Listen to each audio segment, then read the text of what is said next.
नमस्कार मैत्रिणींनो, @आरतीज किचन 27 चॅनलवर आपल्या सगळ्यांचं स्वागत आहे. आजपासून मी रोज संपूर्ण दिवसभराचं जेवण म्हणजे नाश्ता, लंच आणि डिनर सगळ्याच्या रेसिपी थोड्याफार प्रमाणात शेअर करणार आहे. तर आज सकाळी मी मेथीचे पराठे बनवले होते, पण ते स्टफ बनवले होते. त्याच्यामध्ये मी चीज भरून रेसिपी केली होती. पाहू शकता मी ज्या पद्धतीने केली त्या पद्धतीने. मेथीच्या पराठ्याची लिंक मी तुम्हाला डिस्क्रिप्शनमध्ये देते. त्या पद्धतीने पीठ वगैरे मळून घ्यायचं नेहमीसारखं आणि त्याच्यात चीज भरून मस्त तुपावर पराठे भाजून घेतले होते. मला उपवास होता, त्यामुळे त्या दोघांसाठी नाश्त्याला आज हे असे चीजी असे पराठे बनवले होते.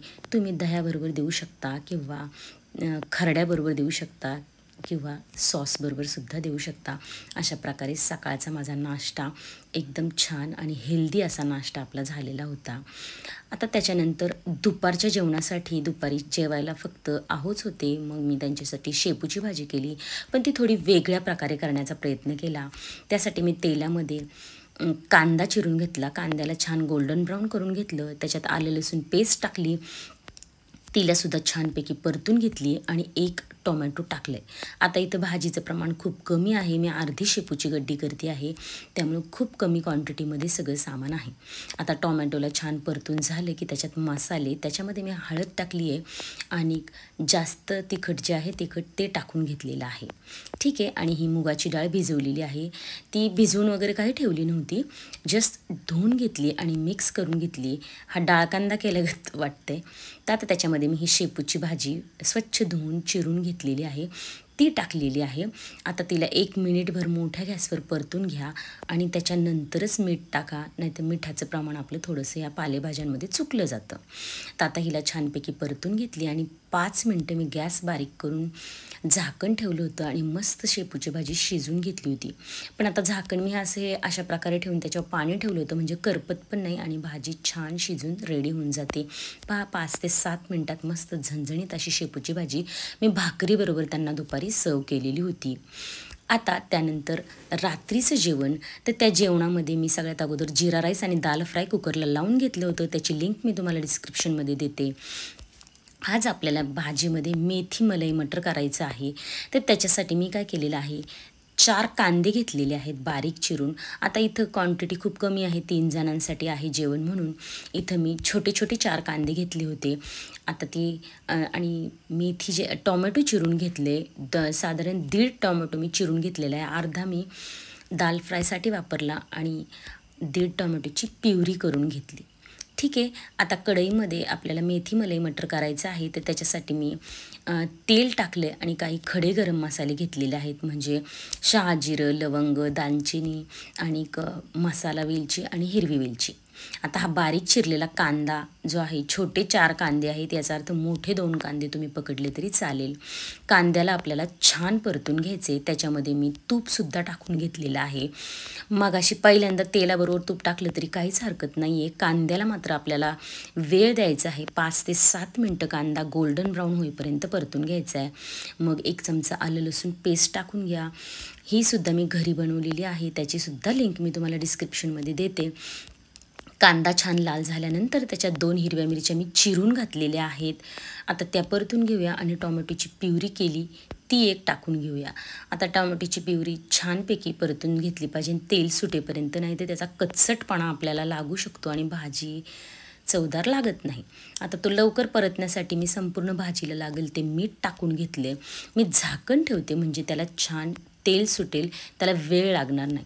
ठीक आहे. तोपर्यंत मी ही मेथी स्वच्छ धुवून चिरून ठेवली होती, ती बारीक एकदम करून घेतलेली आहे. अर्धी जोडी मी इथे घेतलेली आहे, पाहू शकता. मोठी मेथी ठेवू नका. आता इकडं आपला टोमॅटो आणि कांदा छान परतून झाला आहे. आता मसाल्यांमध्ये हे जास्तीच तिखट आहे ते तिखट टाकले. अर्धा चमचा बेडगी आणि त्याचबरोबर अर्धा चमचा मी हळद टाकली आणि पाऊण चमचा मी इथं धने पावडर टाकलेली आहे. धने पावडर जास्त टाकू नका, भाजीची चव बदलते.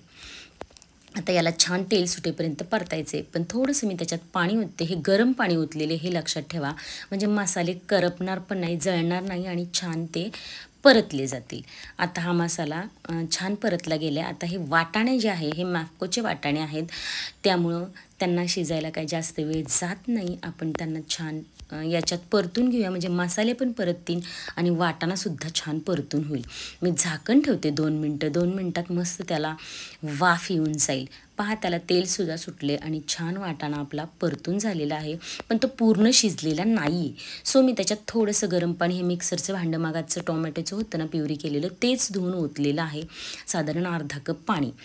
आता त्याला एक 5 मिनिटांनी काढल्यानंतर छान वाटाणा शिजलेला आहे. मग मी त्याच्यात ही चिरलेली मेथीची भाजी टाकली. आता हिलासुद्धा आपल्याला एक 10 मिनटं शिजून घ्यायचे, म्हणजे त्याच्याबरोबर वाटाणासुद्धा पुन्हा छानपैकी शिजून होईल. तर मी त्याच्यावर झाकण ठेवते आणि मस्त वाफ काढते. मी त्याला तिकडे शिफ्ट करते. तोपर्यंत आपल्याला बनवायची आहे खीर.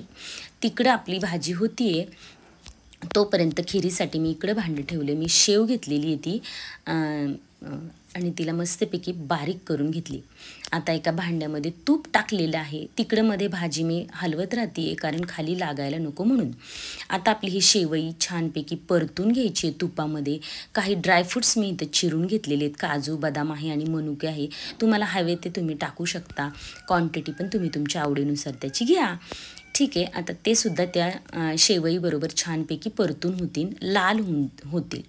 आता मी काय केले, इथं थोडंसं थंड दूध घेतलेलं आहे आणि त्याच्यामध्ये 1 मोठा चमचा भरून कस्टर्ड पावडर टाकलेली आहे. एकदा कस्टर्ड पावडर टाकून ही खीर नक्की ट्राय करून पहा, छान लागून जाते. आता इकडं आपली शेवईसुद्धा परतून झाली आहे. त्याच्यामध्ये मी त्या कस्टर्ड पावडरच्या दुधामध्ये अजून दूध टाकून 1 वाटी भरून पूर्ण दूध त्याच्यात करून घेतलं. अजून एक दुसरी वाटी टाकून घेतलेली आहे. आता इथं तुम्ही थोडंसं पाणी वापरलं तरी काहीच हरकत नाही आहे, कारण आपली आत्ता जी पातळ दिसते ती कस्टर्ड पावडरमुळे थिक होऊन जाणार आहे खीर. आता मी इथं 2 मोठे चमचे भरून साखर टाकली आणि अर्धा चमचा वेलची पावडर टाकली आहे. वेलची नाही टाकली तरी चालेल, काहीच हरकत नाही आहे. आपण ही कस्टर्ड पावडर आहे व्हॅनिलाची, तुम्ही इथं व्हॅनिला इसेन्स जरी टाकलं ना तरी तुमची खीर खूप छान होऊन जाते. आता 5 मिनटं तिकडे आपल्याला खिरीला उकळून द्यायची. पहा, तोपर्यंत आपली इकडं वाटाणा आणि मेथी छानपैकी शिजून झालेले आहे. आता त्याच्यात आपली ही मेथी मलाई मटर आहे, तर मी इथं अर्धा वाटी दूध टाकलेलं आहे. दुधामुळे तुमच्या भाजीला खूप छान चव येऊन जाते. नक्की ही ट्रिक ट्राय करून पहा. आता दूध टाकल्यानंतर मी त्याच्यामध्ये 1 चमचा गरम मसाला पावडर टाकते आहे आणि त्याचबरोबर 1 चमचा कसुरी मेथी टाकते आहे.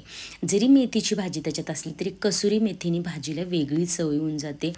नक्की करून पहा.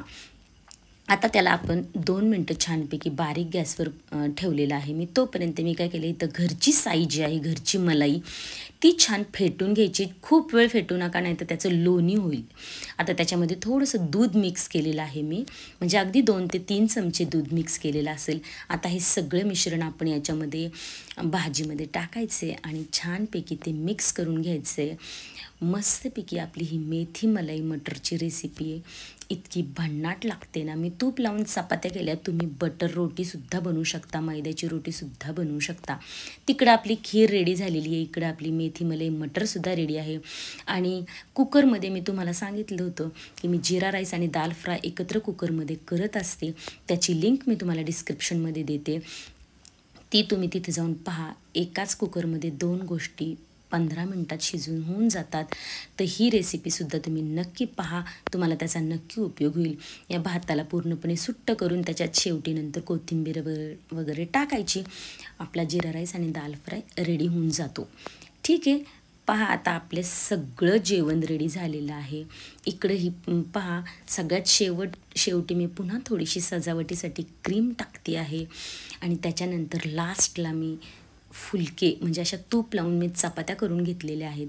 तुम्ही इथं रोटीसुद्धा बनवू शकता, काहीच हरकत नाही. पण ह्या तुपाच्या चपात्यासुद्धा छान लागतात. मैदा खाण्याऐवजी आपल्या ह्या गव्हाच्या चपात्या तूप लावून किंवा बटर लावून तुम्ही बनवू शकता, झटपट होतात. आता सगळं जेवण रेडी आहे. चपात्या, खीर, भाजी आणि याच्यात जिरा राईससुद्धा रेडी आहे. आता आपण हे संपूर्ण जेवण बनवायला मला 1 ते 1.5 तास लागून गेला आणि आता आपण ताट सर्व करूया. पाहू शकता तुम्हाला कशी वाटली माझी ही कल्पना. आवडली तर लाईक, शेअर, सबस्क्राईब नक्की करा. कमेंट बॉक्समध्ये कमेंटसुद्धा नक्की द्या. खूप मेहनत लागली आहे. धन्यवाद.